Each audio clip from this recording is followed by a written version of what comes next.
नमस्कार दोस्तों, आप देख रहे हैं इन्फो वीडियोफिन। आज हम बात करने वाले हैं बजट 2026 के उन बड़े ऐलानों की जो सीधे तौर पर ऑटो सेक्टर और आम जनता की जेब से जुड़े हुए हैं। आइए पूरी डिटेल में समझते हैं। सबसे पहले बात करते हैं इलेक्ट्रिक व्हीकल यानी ईवी सेक्टर की। बजट 2026 में सरकार ने लिथियम आयन सेल मैन्युफैक्चरिंग में इस्तेमाल होने वाले कैपिटल गुड्स पर ड्यूटी छूट बढ़ा दी है। इसके अलावा लिथियम, कोबाल्ट और रेयर अर्थ मिनरल्स की प्रोसेसिंग में इस्तेमाल होने वाले उपकरणों पर भी ड्यूटी में राहत दी गई है।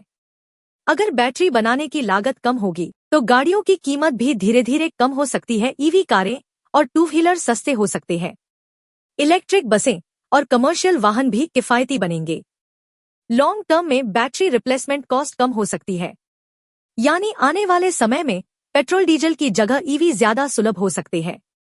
अब बात करते हैं सीएनजी वाहन मालिकों की। सरकार ने ब्लेंडेड सीएनजी में इस्तेमाल होने वाली बायोगैस पर पूरी एक्साइज ड्यूटी माफ कर दी है। सीएनजी के रिटेल प्राइस में प्रति किलो कुछ रुपए की कमी आ सकती है।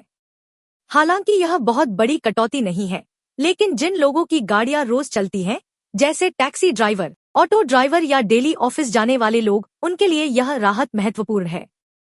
सीएनजी गाड़ियों की रनिंग कॉस्ट कम होगी। डेली यूजर्स की महीने की बचत बढ़ेगी। पब्लिक ट्रांसपोर्ट सस्ता हो सकता है। आपको याद होगा, पिछले कुछ सालों में कारों की डिलीवरी में देरी का एक बड़ा कारण था चिप की कमी। अब बजट 2026 में सेमीकंडक्टर मिशन 2.0 लॉन्च किया गया है।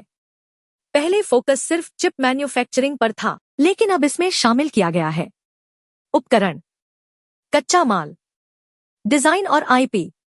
इसका मतलब भारत अब पूरी वैल्यू चेन पर काम करेगा। इलेक्ट्रॉनिक फीचर्स वाली गाड़ियां सस्ती हो सकती है।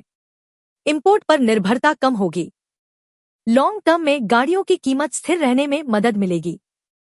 ऑटो सेक्टर का एक बड़ा हिस्सा है एमएसएमई यानी छोटे और मध्यम उद्योग।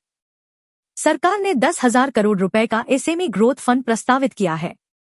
इसका उद्देश्य है नई मशीनरी में निवेश, उत्पादन क्षमता बढ़ाना, क्वालिटी सुधारना।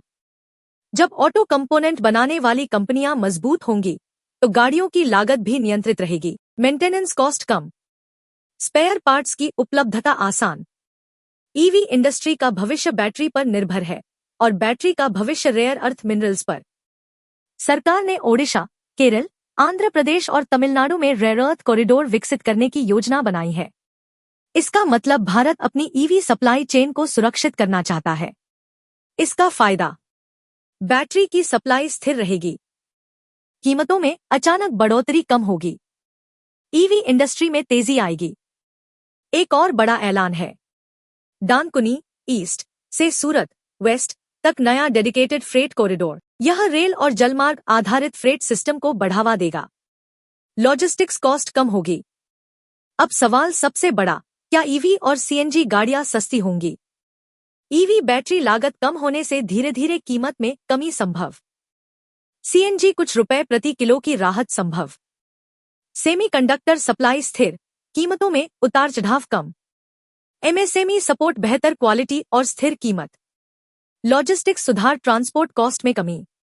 लेकिन भविष्य ईवी का ही है। तो दोस्तों, बजट 2026 में ऑटो सेक्टर के लिए बड़े और दूरगामी फैसले लिए गए हैं।